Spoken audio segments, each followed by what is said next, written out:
Buenas tardes. Comenzamos en 5 minutos, dando tiempo a que se conecten los demás participantes de la videoconferencia. Gracias.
Buenas tardes con todos. Sean bienvenidos a la Escuela de Posgrado de la Universidad Norbert Wiener. El día de hoy vamos a tener dentro de nuestro ciclo de conferencias al doctor Carlos Vallejo Sologuren con la ponencia Prevención del Cáncer de Pulmón. Antes de ello, quiero invitar al doctor Guillermo Raffo Ibarra, director de la Escuela de Posgrado, para que les dé las palabras de bienvenida. Adelante, doctor Guillermo. Buenas tardes, Claudia. Mi más cordial saludo a todos los asistentes a esta conferencia titulada Prevención del Cáncer de Pulmón, a cargo del doctor Carlos Vallejo Sologuren, quien es docente honorífico de la Escuela de Posgrado. Realmente, hace algunos años, para ser precisos, hace 3 años, iniciamos en la Escuela de Posgrado con mucha preocupación la necesidad de iniciarnos en el campo académico de la formación profesional en la especialización en oncología, en nutrición oncológica, en psicooncología, en terapias de los cuidados recuperativos, en cuidados del enfermero en oncología. Y consideramos que como nuestro rol social como universidad era importante incursionar y preparar profesionales, formándolos con la mejor calidad, tanto a nivel de la prevención como a partir del tratamiento de esta enfermedad. En los últimos años, en la estadística, en el cáncer del pulmón, tenemos varias referencias. Una de ellas es en Estados Unidos de Norteamérica, de acuerdo a las estadísticas del Instituto Nacional del Cáncer. En el año 2020 se produjeron cerca de 230.000 muertes de cáncer del pulmón, originadas en cáncer del pulmón. De acuerdo a una publicación científica realizada por el doctor Carlos Vallejo Sologuren en el año 2018, de todos los tipos de cáncer en el Perú, el cáncer de pulmón representa el 8,6% de los tipos de cáncer, y esto generó hacia el 2018 66.000 peruanos que padecían la enfermedad en tratamiento y con una tasa de mortalidad muy alta del 50%, con 33.000 muertes en el año 2018. En verdad, a nivel mundial, a nivel global, creo que hemos tomado conciencia de la necesidad de la prevención.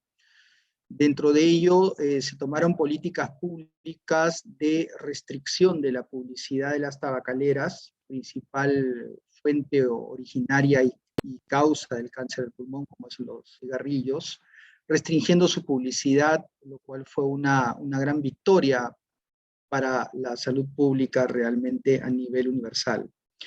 Sin embargo, tenemos que hacer mucho, y dentro de ello es justamente estos espacios académicos que generamos en la Universidad Privada Norbert Wiener, en la Escuela de Posgrado, de poder traer a los mejores expertos, en este caso en el Perú, el doctor Carlos Vallejo, que luego la doctora Claudia va a hacer la presentación formal de él, que ha sido ministro de Estado, ministro de Salud en el Perú, y que es un especialista justamente muy reconocido, no solamente a nivel internacional, sino a nivel nacional en esta materia. Entonces nos complace mucho tenerlo realmente esta tarde. Bien, considero que es importante con la presencia de ustedes enriquecer, además de la presentación del doctor Carlos Vallejo, con las preguntas que pueden realizar al final de la misma, ¿no? Entonces, sin más preámbulo y deseándoles que disfruten realmente de esta conferencia el día de hoy, dejo a la doctora Claudia Arizpe para que pueda hacer la presentación formal de nuestro distinguido invitado, conferencista y además docente honorífico de la Escuela de Posgrado de la Universidad Norbert Wiener. Adelante, Claudia. Muchas gracias, doctor Guillermo Raffo. Antes de dar las palabras a nuestro ponente, voy a leer una breve reseña de su currículum vitae. El doctor Carlos Vallejos es médico oncólogo, presidente de AUNA Ideas, director fundador de AUNA, exministro de Salud en el periodo 2006 al 2007, exdirector del INEN en los periodos 2002 al 2006 y del 2008 al 2012. Es fundador y primer presidente de la Sociedad Peruana de Oncología Médica en el año de 1996. Es reconocido como mejor exalumno del MD Anderson Cancer Center de la Universidad de Texas. Es investigador principal del Grupo Oncología Cooperativa del Este, Red de Imágenes del Colegio Americano de Radiología. Representante regional de la Sociedad Europea de Oncología Médica en el año 2003, vicepresidente del Comité Ejecutivo de la Organización Mundial de la Salud entre los años 2008 y 2009, presidente de la Sociedad de Oncología Médica de América Latina y el Caribe en el año 2011, tiene más de 200 publicaciones relacionadas con la investigación del cáncer en artículos de revistas, resúmenes, libros, y ha recibido más de 40 premios y reconocimientos. Dejo con ustedes al doctor Carlos Vallejo Sologuren para la ponencia Prevención del Cáncer de Pulmón. Adelante, doctor Vallejo.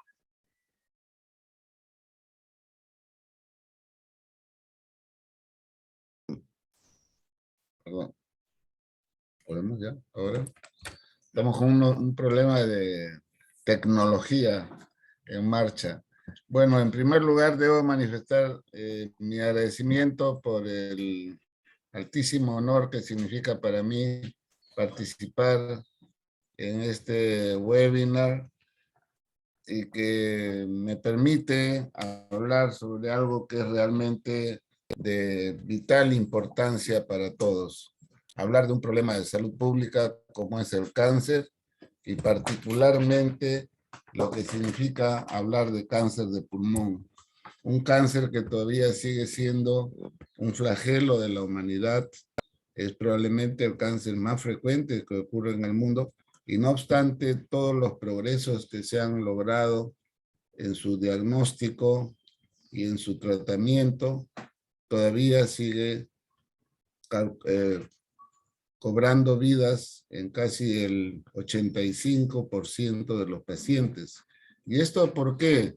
Porque como ha adelantado el doctor Raffo, en la mayoría de casos los pacientes son diagnosticados en una etapa tardía, cuando las posibilidades terapéuticas son muy reducidas, o si existen, son de tan alto costo que para países con economías como la nuestra son muy difíciles de acceder y por lo tanto pueden significar la muerte al final del camino.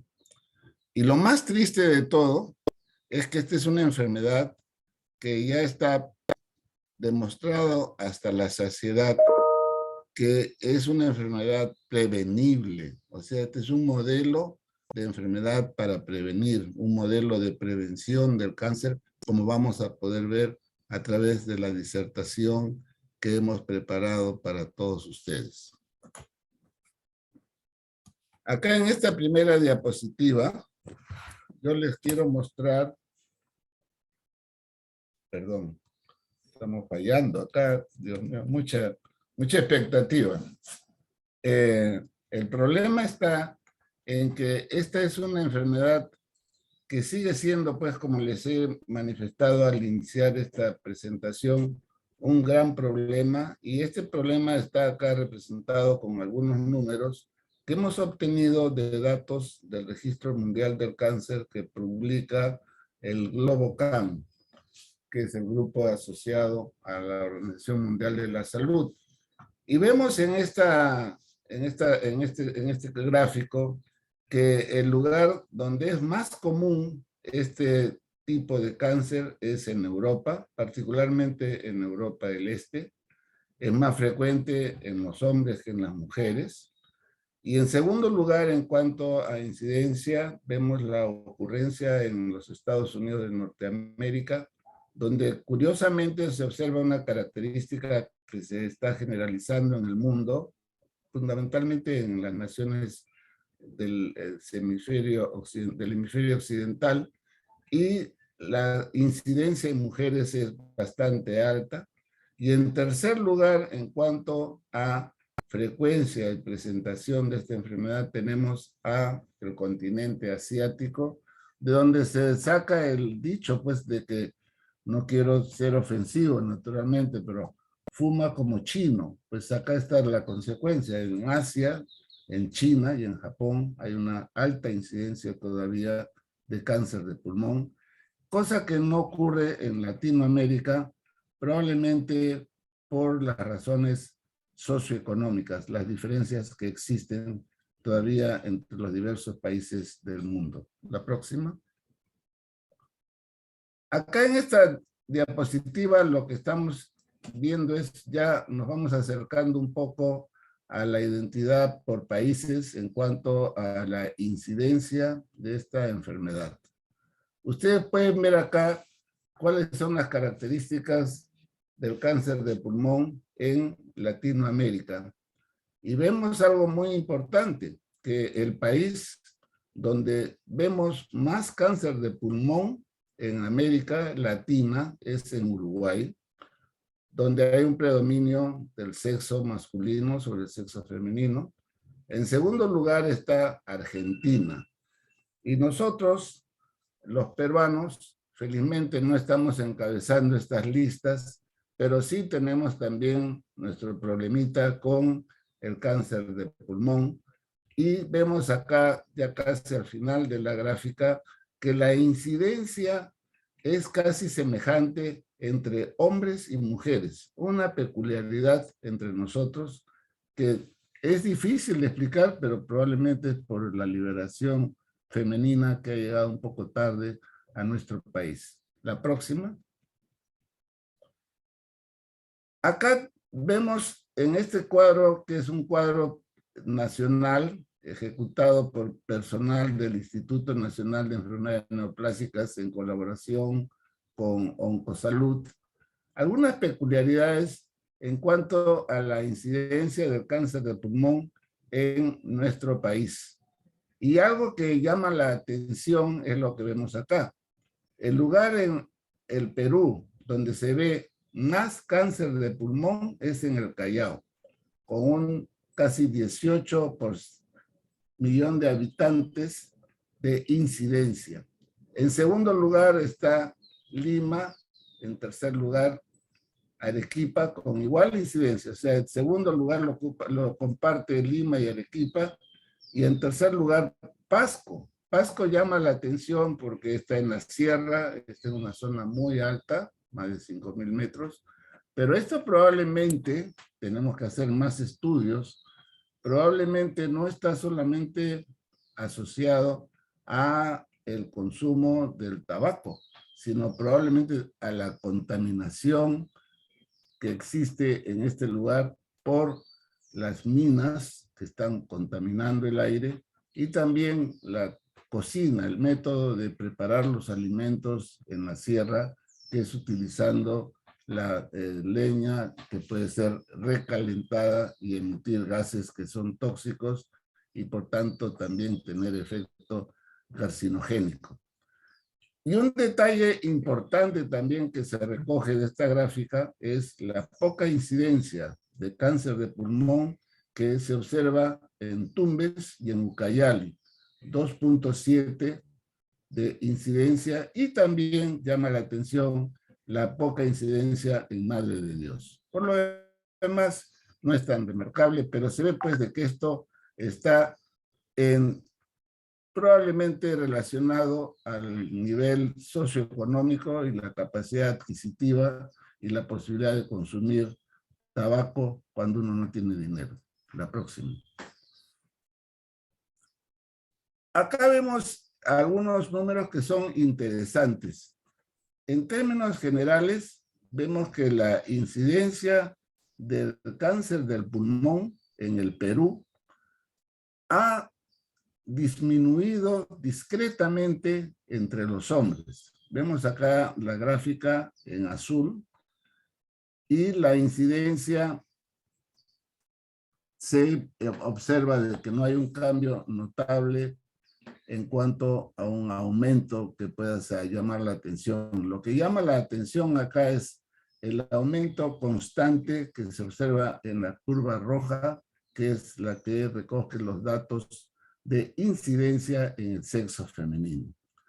Igual característica se ve en la mortalidad, donde hay un paralelismo entre el sexo masculino y el sexo femenino, pero con una mayor tendencia a aumento en el sexo femenino. Detalle que, como hemos anotado en una de las gráficas que hemos presentado previamente, confirma la incidencia casi semejante que existe actualmente entre hombres y mujeres que tienen diagnóstico de cáncer de pulmón en nuestro país. Habíamos hablado también de la relación de esta incidencia del cáncer de pulmón y la condición socioeconómica de los pacientes. Esta es una enfermedad que está asociada a un mejor nivel socioeconómico. Es por eso que es más frecuente en Estados Unidos, más frecuente en Europa. Y entre nosotros, en Lima, se ha estudiado cuáles son las características en cuanto a ubicación dentro de los distritos, y el cáncer de pulmón es más frecuente en los distritos donde hay un mejor nivel socioeconómico. En esta gráfica vemos la incidencia, cómo ha variado. Primero es el mapa que cubre las características entre el año 2004 y 2005, y cómo ha aumentado esta incidencia de este cáncer de pulmón entre los hombres entre el año 2010 y 2012. Y vemos en la próxima diapositiva el resultado en mujeres, y en mujeres es más notable, porque ven ustedes que entre el 2004 y 2005 esta incidencia era relativamente escasa. Sin embargo, entre el 2010 y el 2012 hay un franco aumento de la incidencia de cáncer de pulmón en los distritos más afluyentes de la capital. La próxima. Como lo hemos dicho al inicio, es una pena hablar de esta enfermedad y de su problema en cuanto al diagnóstico en etapas tardías. Es algo muy, muy delicado que tenemos que ver. Y esto se grafica en esta tabla muy sencilla, en la que vemos pues de que este es un cuadro de la literatura norteamericana que da una estadística del año 2018, pero esto se repite en todo el mundo. Y entre el 20 y 60% de los pacientes se diagnostican en estadio 3 o estadio 4, ergo incurabilidad, no obstante el tipo de tratamiento que se les pueda administrar. Y solamente entre el 13 y 16% son diagnosticados en una etapa inicial, por lo tanto, susceptibles de ser sometidos a tratamiento curativo, fundamentalmente con cirugía. Es algo muy importante que toda la audiencia tiene que recoger, porque este es el mensaje que yo quiero dejar. Esta es una enfermedad que si no se diagnostica oportunamente nos va a matar. Pero lo más triste de todo es que es una enfermedad que no necesita diagnosticarse precozmente. Es una enfermedad que se puede evitar. ¿Y cómo se puede evitar? Como vamos a ver más adelante, eliminando por completo el consumo del tabaco, que es uno de los factores más importantes en el desarrollo de esta patología tan terrible y fatal. La próxima. Acá vemos cuál es el pronóstico de la enfermedad de acuerdo al estadio clínico. Y aunque está un poquito complicado porque hay muchas rayas, pero vemos pues cómo cambia el pronóstico y la duración de la sobrevida de acuerdo al estadio clínico. La primera línea, que es una línea morada, como vemos nosotros, cerca del 100%, revela que el estadio inicial, el estadio 1, que puede ser A1, A2 o A3, puede tener una sobrevida mayor de 60 meses, o sea, 5 años. Por ende, curación en conceptos de manejo de cáncer entre el 80 y 92%. Y cuando esta clasificación varía por avance de la enfermedad, podemos llegar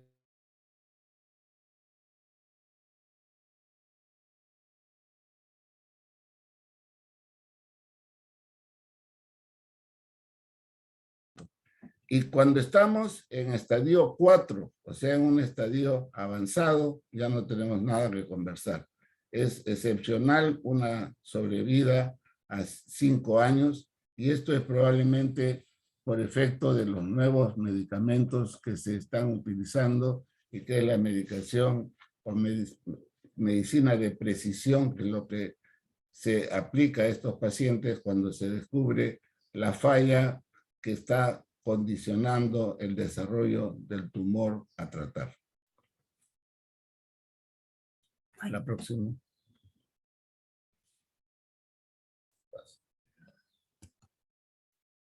Muy bien. Ahora tenemos una gráfica un poquito menos difícil de entender y está más clara en cuanto a los factores que vamos a discutir. Los factores etiológicos. Como hemos dicho desde un inicio, el factor más importante es el tabaco. El tabaco ocasiona el daño celular por la gran cantidad de agentes carcinógenos que contiene, que son productos de su combustión.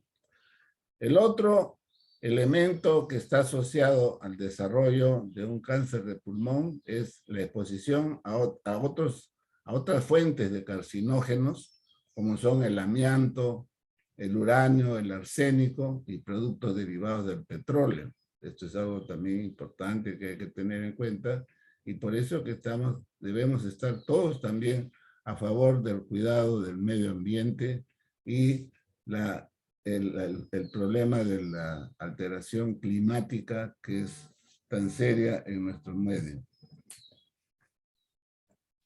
Otro elemento que está asociado al desarrollo del cáncer de pulmón es el consumo de marihuana, algo que tienen que estar muy atentos los jóvenes que tienen este tipo de hábitos. ¿Por qué?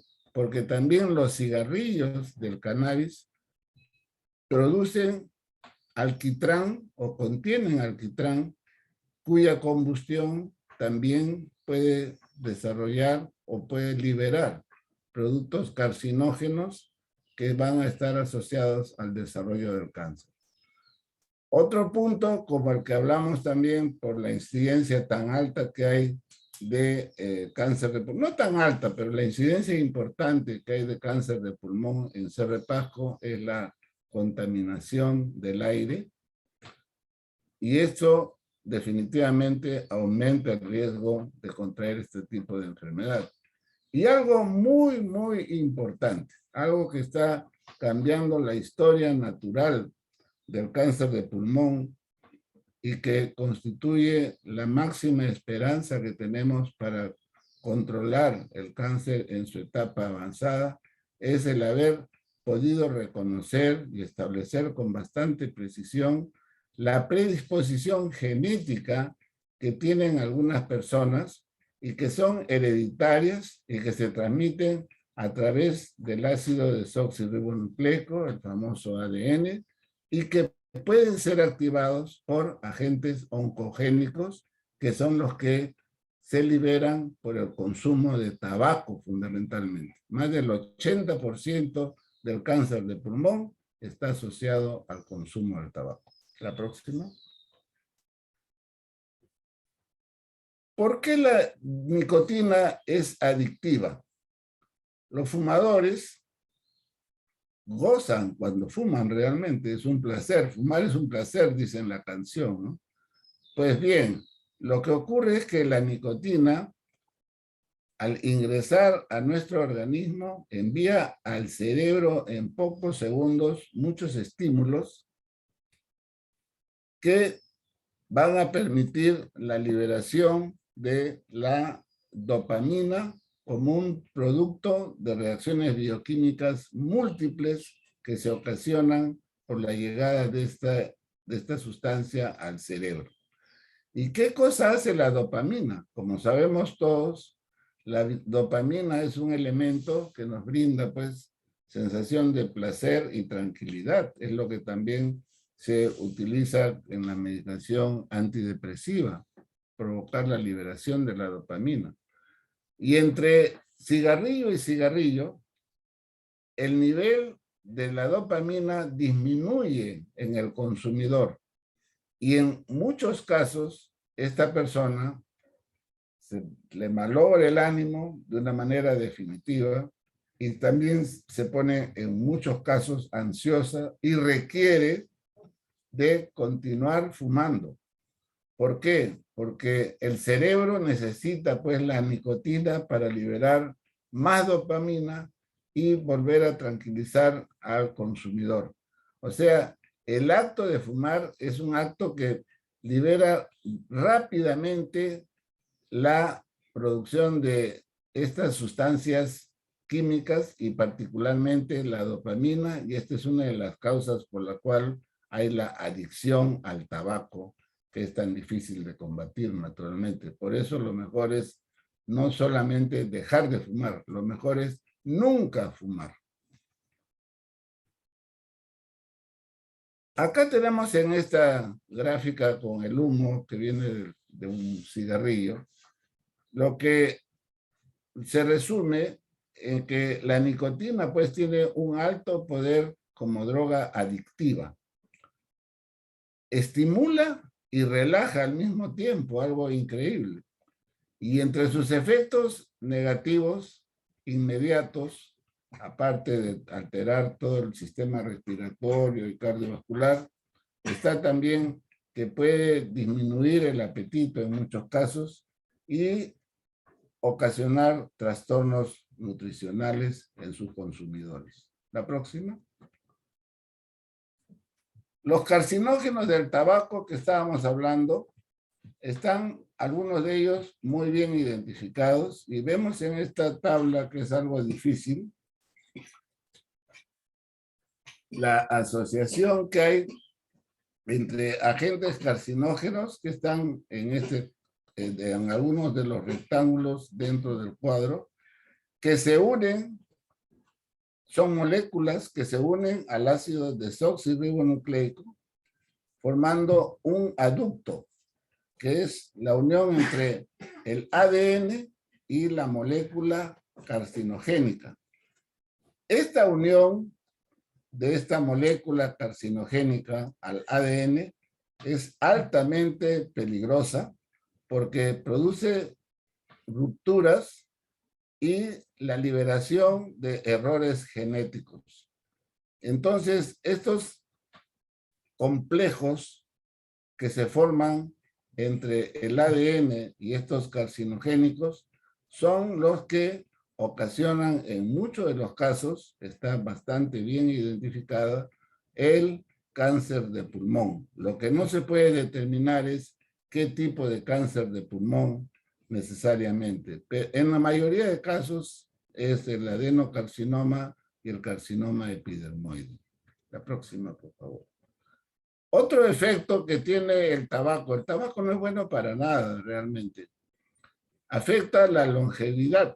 Acá vemos en esta gráfica las curvas que establecen las diferencias en la duración de la sobrevida entre los hombres que fuman en exceso, o heavy smokers, fumadores pesados que se llaman, los que fuman poco y aquellos que no fuman. Y vemos pues tres curvas completamente diferentes en cuanto a la duración de la sobrevida. Los que no fuman tienen una vida más saludable y más prolongada comparada contra aquellos que fuman, que tienen lo que llamamos una caída libre de la sobrevida, que no se puede comparar con las personas que no fuman. Esto es una característica que todos debemos tener en consideración porque la vemos en todos los fumadores. La próxima. Hablamos también de las diferencias que hay entre hombres y mujeres.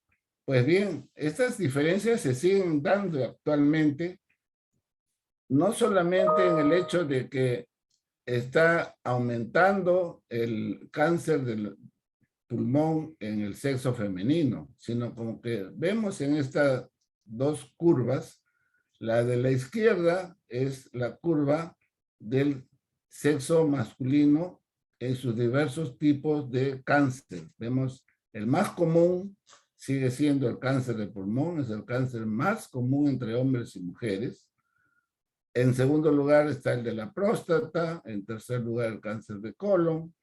Y vemos que con todo el conocimiento actual de la prevención del cáncer en general y particularmente la prevención del cáncer de pulmón, esta incidencia está decayendo en el sexo masculino. Pero vemos en el cuadro de la derecha que todos los cánceres del sexo femenino, como cáncer de mama, cáncer de colon y recto y de vías urinarias, están disminuyendo, pero en el sexo masculino, entre las mujeres, desafortunadamente, el cáncer del pulmón está en franco aumento. Algo muy, muy triste y sobre lo que hay que trabajar intensamente. La próxima. Pues bien, ¿cuál es el futuro de la prevención del cáncer de pulmón en el mundo?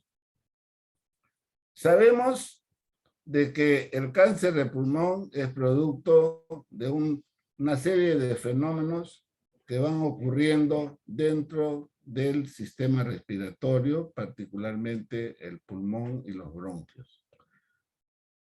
Y esto se puede ver en estudios radiológicos y también en estudios de tomografía. También lo podemos diagnosticar en los exámenes de esputo, pero son métodos diagnósticos que no son tan útiles en las etapas precoces de la enfermedad. Por eso es que en muchos casos se está utilizando agentes quimiopreventivos que puedan evitar los cambios que ocurren en el epitelio o tejido broncopulmonar a través del tiempo. Y estos son estudios que están en fase de evaluación, por eso es que no podemos todavía emitir ninguna opinión sólida al respecto. Otra técnica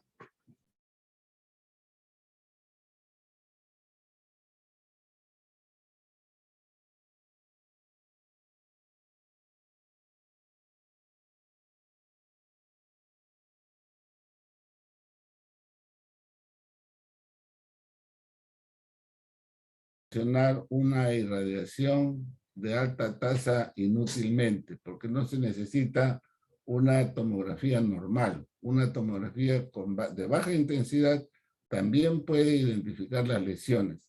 Pero, no obstante que con este método estadísticamente se ha observado que puede reducir casi en un 20% su mortalidad, lo malo de esto, lo que es frustrante realmente, es que en muchos casos, más del 90% de los casos, nos puede dar imágenes falso positivas.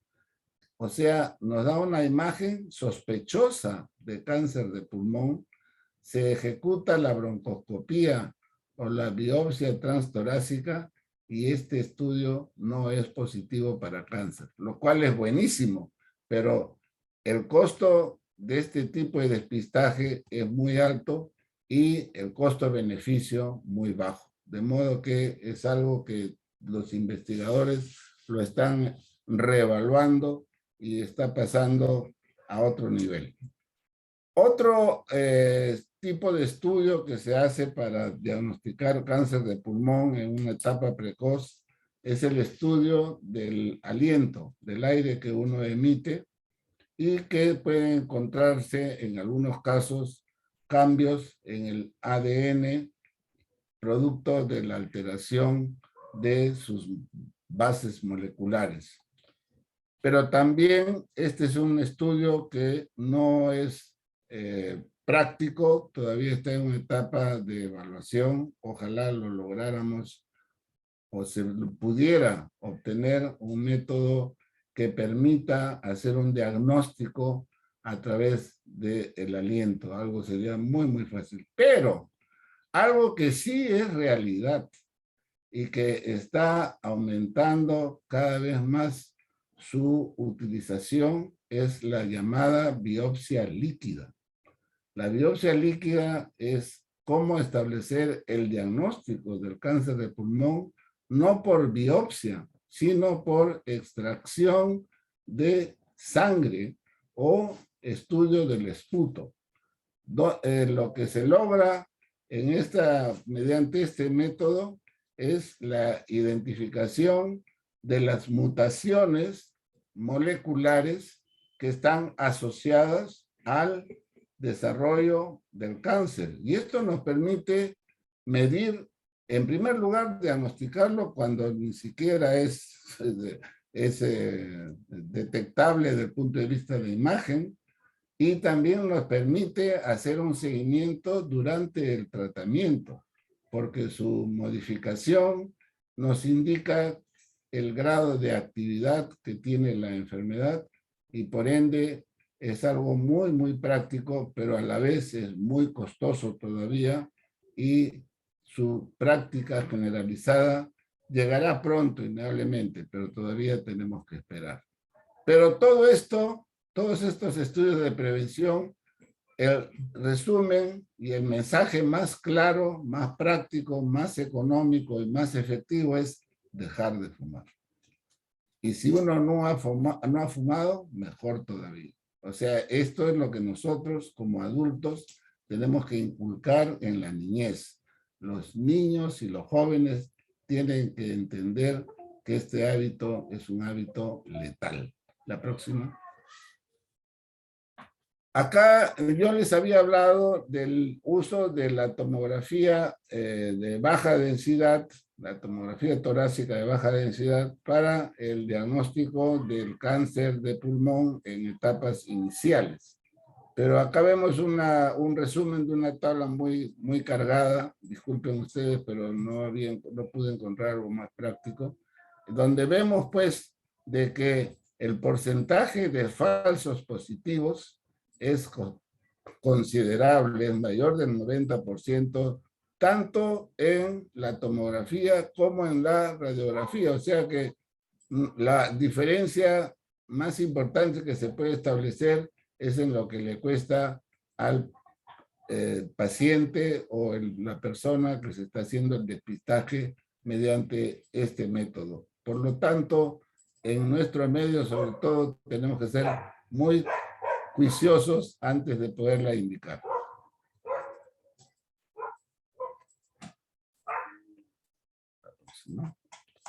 Ahora, hay lo que le habíamos hablado nosotros de que hay tratamientos para disminuir o eliminar el hábito y la dependencia al consumo de nicotina.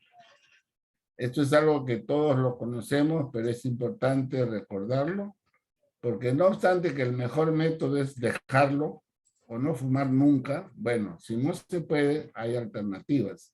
Y acá tenemos una pequeña lista de lo que tiene mayor uso: los parches transdermales de nicotina, que equivalen al consumo de 10 cigarrillos diarios y establecen diversas dosis. Se empieza con dosis bastante elevadas, o sea, parches más frecuentes que se van disminuyendo en cuanto a la cantidad de nicotina progresivamente, y el tratamiento dura en total entre 2 y 3 meses, y hay que considerar que todo esto es algo que en lo que es imprescindible contar con la voluntad del fumador. El fumador tiene que estar convencido de que quiere dejar de fumar.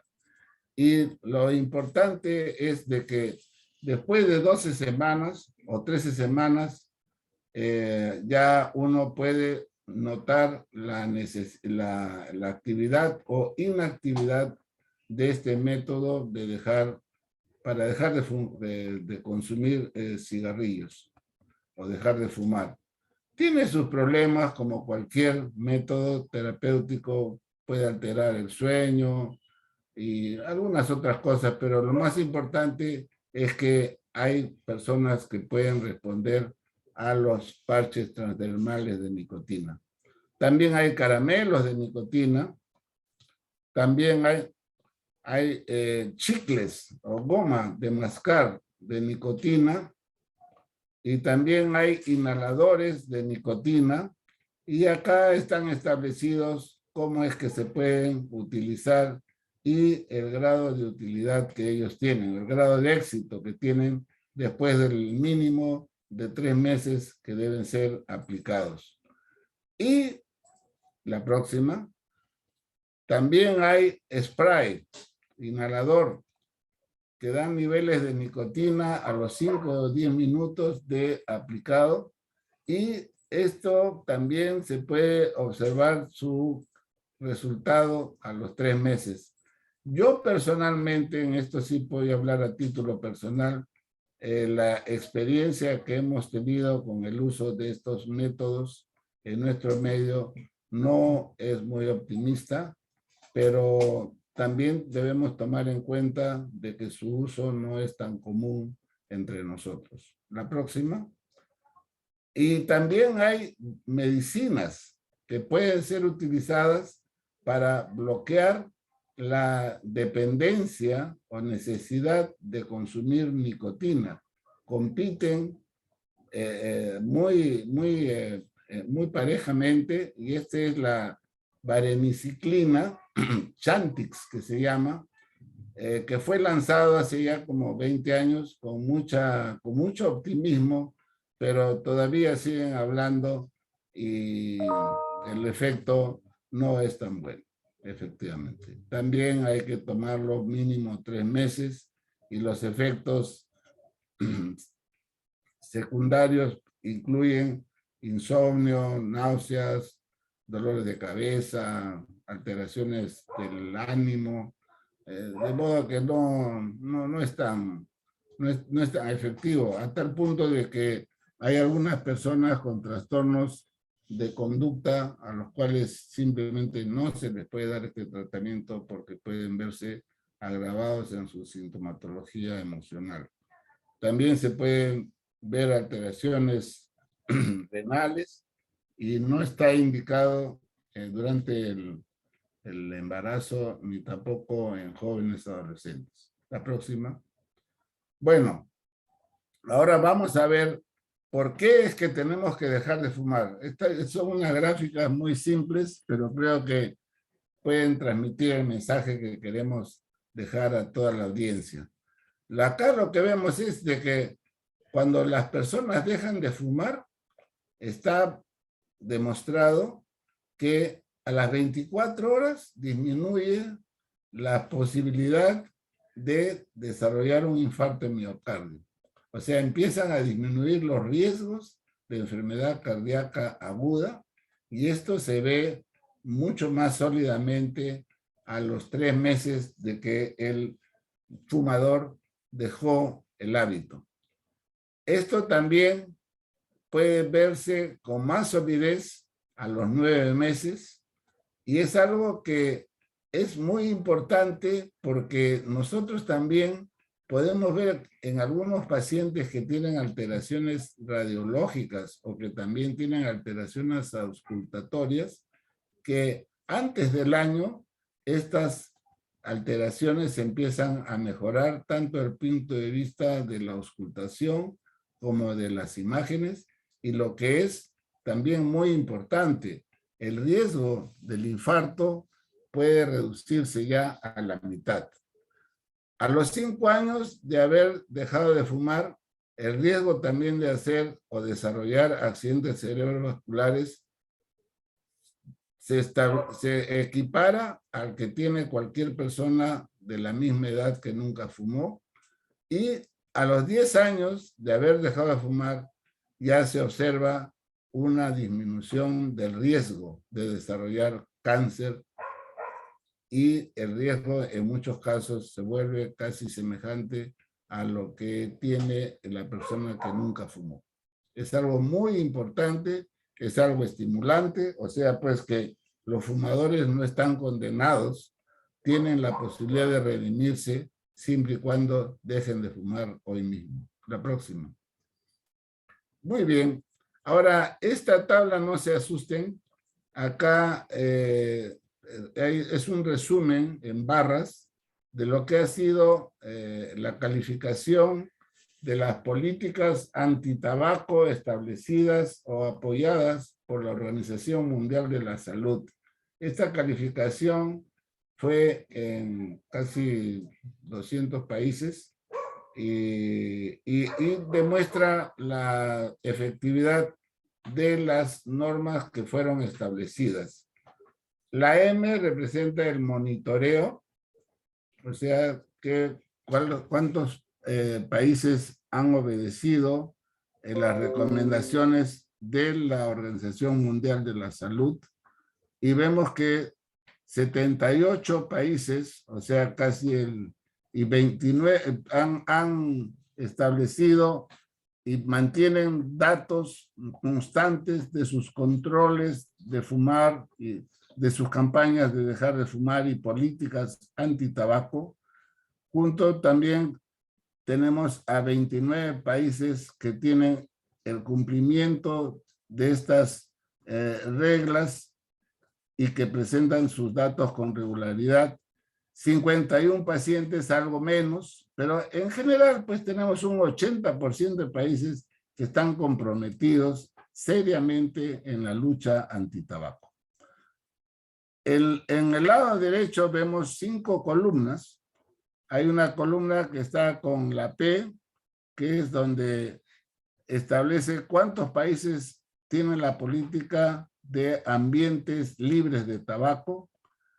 La O, cuántos países tienen programas de cesación del hábito de fumar.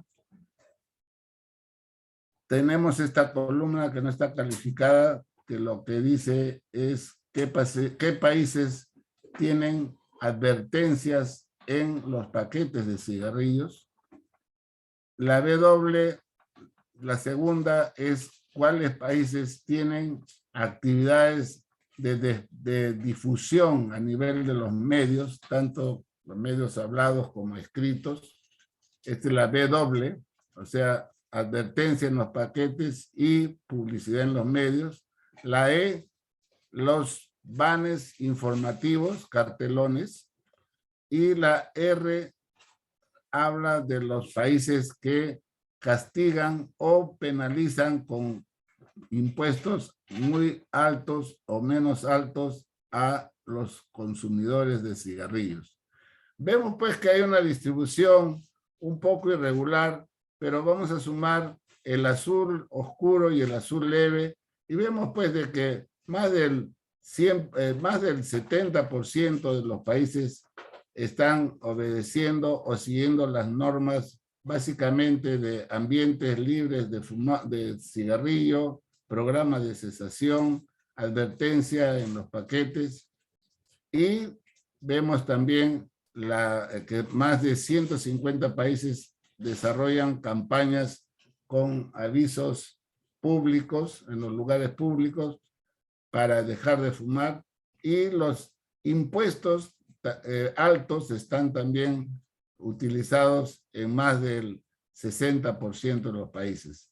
Esta es una manera de luchar contra el consumo del tabaco, y definitivamente está haciendo efecto en el mundo. Como hemos visto, está disminuyendo la incidencia del cáncer de pulmón, no a los niveles que todos requerimos, sobre todo el mundo y la gente joven, la gente con futuro, pero no estamos arando en el mar, se está trabajando bien porque los mensajes llegan y todos tenemos que ser voceros de esta campaña, que es una campaña por la vida. La próxima.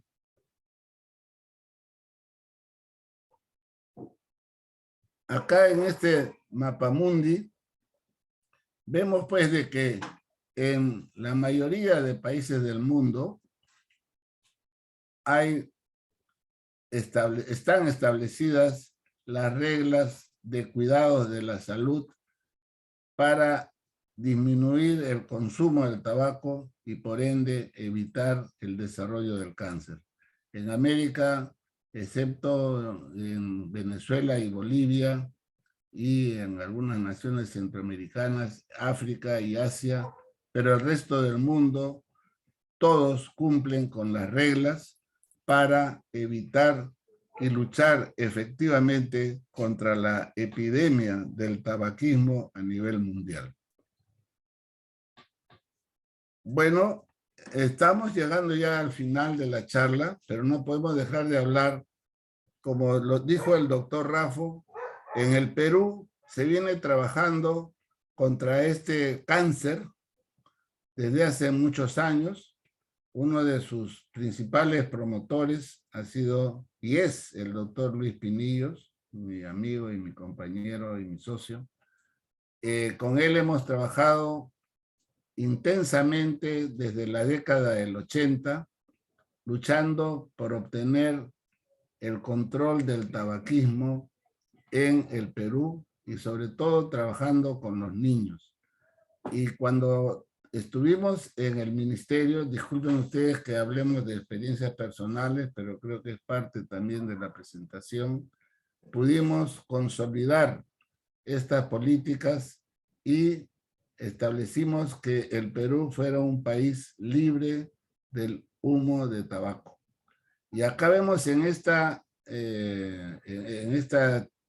nutrida gráfica todos los puntos que han sido cumplidos en nuestro país en relación a cumplimiento de los requisitos para ser calificados como un país libre de humo de tabaco y donde el tabaco no está permitido en lugares públicos. Y acá vemos pues que prácticamente no hay lugar donde se pueda fumar tranquilamente en lo que es los lugares públicos. Es algo muy, muy importante y en lo que nosotros tenemos que luchar. Antes, por ejemplo, como todos hemos visto, era un hábito muy, muy común. Y esto recién cambia en la década del 50, cuando esto empezó producto de las investigaciones y las observaciones del profesor Doll y el profesor Branson. Esto era un hábito muy, muy común. La mayoría de personas fumaban y veíamos los modelos en el cine, en las revistas, en la moda. Parte del glamour era fumar. Y esto costó muchísimo, porque incluso los médicos, muchos de los médicos no creían en la asociación entre el cáncer y el hábito de fumar.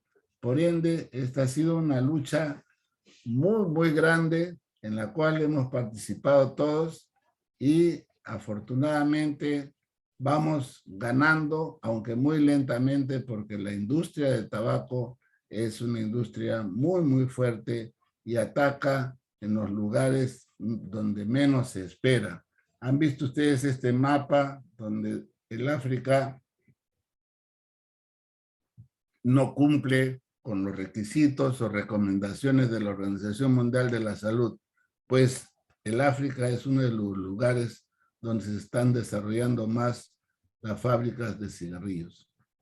Felizmente en Perú estamos por el buen camino y estamos seguros de que esta campaña tiene que ser diseminada porque esto no se necesita ser médico para hacer entender a las personas que el hábito de fumar es un hábito perjudicial, es un hábito que produce enfermedades que, si es un cáncer, en muchos de los casos, como hemos demostrado, puede ser fatal, en casi el 80% de los casos. La próxima.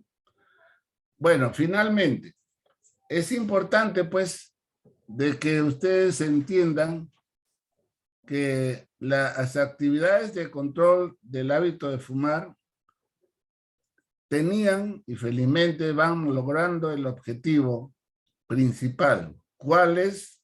La disminución de la mortalidad por cáncer del pulmón. Como les hemos manifestado también a través de la presentación, una de las grandes ventajas que tenemos actualmente es que muchos de los carcinógenos identificados en los productos del tabaco han sido definidos en cuanto a sus características y las vías metabólicas que ocasionan o producen la formación de aductos al adosarse al ADN. Esto es algo muy importante, porque es allí donde actúa la medicina de precisión, destruyendo estos aductos y evitando el desarrollo del cáncer si es que ya está, o su desarrollo antes de que este ocurra mediante la biopsia líquida o biopsia de la sangre. Biopsia líquida, naturalmente. También otra conclusión que podemos sacar de esta presentación es de que la tomografía helicoidal de baja densidad no es un método tan efectivo por su costo, pero de todas maneras, aunque parezca paradójico, ha reducido la mortalidad por cáncer de pulmón al demostrar la evidencia de esta enfermedad en un 20% de los pacientes. O sea, esto es algo que es discutible en cuanto a su recomendación generalizada. No se puede descartar 100%, fundamentalmente por su costo y también porque, como manifestamos, en el 90% de los casos, las biopsias producto de una tomografía positiva puede resultar negativa al estudio anatomopatológico. Y finalmente, aunque no contamos todavía con agentes perfectamente aprobados y estudiados que puedan prevenir el cáncer de pulmón, se están apoyando el desarrollo de medicinas, compuestos químicos y nuevos modelos en ensayos clínicos para poder administrar, así como administramos medicinas que son preventivas para el cáncer de la mama, podríamos también tener, y eso es lo que se está buscando intensamente, medicinas que puedan prevenir el desarrollo del cáncer de pulmón. Pero mientras esto pueda establecerse de una manera concluyente y definitiva, nosotros tenemos que seguir luchando, aplicando cotidianamente el método más sencillo. ¿Y cuál es el método más sencillo? No fumar. Y si usted fuma, deje de fumar inmediatamente. Y si no ha fumado, mejor todavía. Y por favor, transmitamos este mensaje a los jóvenes y a los niños de nuestro país y de todo el mundo. Muchísimas gracias. Muchas gracias, doctor Carlos Vallejos, por tan excelente ponencia. Vamos a ver si tenemos preguntas del público. Bueno, lo están felicitando por la ponencia, ¿no? Y agradeciendo en realidad por la apertura que tiene con la Universidad Norbert Wiener. Acá tenemos una pregunta de la señora o señorita Vilches, que dice: ¿el cigarrillo electrónico da cáncer de pulmón? ¿El fumador pasivo puede tener cáncer de pulmón? ¿Usar mascarillas ha bajado la incidencia del cáncer? Esas preguntas tenemos. Ya. El cigarrillo electrónico está en evaluación porque hay algunos casos, no precisamente de cáncer de pulmón, pero sí de alteraciones irritativas a nivel del tracto respiratorio que potencialmente podrían transformarse en cáncer. Es por eso que no están apoyados como alternativa para dejar de fumar, porque es un elemento también tóxico, es un elemento irritativo. En cuanto al fumador pasivo, definitivamente el fumador pasivo existe. Es por eso que está prohibido fumar en lugares públicos, y si alguien está fumando en la intimidad al lado de una persona, está haciendo daño. Ese hombre o esa persona está transmitiendo no cáncer, pero sí está alterando la ecuanimidad y normalidad de la persona que desafortunadamente recibe todo ese humo. Utilizar máscara para ello, yo creo que podría ser más fácil es que decirle a esa persona que no fume, o si hay alguien fumando, no estar a su lado. La máscara es más para el COVID, creo yo, que para el fumador. ¿Y cuál era la última pregunta? Bueno, respondió la última, pero dice: ¿el fumador pasivo puede tener cáncer de pulmón? Sí, desafortunadamente sí. Hay parejas de esposos sobre todo, porque eso ocurre en la vida familiar, ¿no? En parejas. Y hay aumento del riesgo de cáncer en las gentes que están en medio de fumadores o están al lado de fumadores. Definitivamente sí. Por eso es que si alguien quiere fumar, que fume solo, que se suicide solo y que no invite a nadie a acompañarlo al destino que inexorablemente va a encontrar. Muy bien, muchas gracias, doctor, nuevamente por la apertura de tener su ponencia en la Universidad Norbert Wiener en la Escuela de Posgrado. Y bueno, nos estamos despidiendo hasta una nueva oportunidad. Muchas gracias. Yo quisiera, perdón que la interrumpa, reiterarle en este momento final mi agradecimiento. Considero esto un altísimo honor, el haber sido invitado a presentar un tema tan importante en el mundo y también en nuestro medio, sobre el que se tiene que insistir constantemente, y felicito a la universidad y a la Facultad de Medicina de la Universidad Wiener, a través de usted, doctor Arizpe, el doctor Rafo, por ese entusiasmo y la generosidad que han tenido para conmigo. Muchísimas gracias. Disculpe por haberle interrumpido. Usted termina la sesión. No se preocupe, muy amable más bien, y a usted por esas palabras de agradecimiento. El agradecimiento es de nosotros más bien. Muy bien, muchas gracias. Estamos culminando el webinar y que tengan unas felices fiestas navideñas, igual usted, doctor, y todos los asistentes a esta charla. Que tengan buenas noches. Muy agradecido. A usted, muchas gracias. Ya, listo, gracias.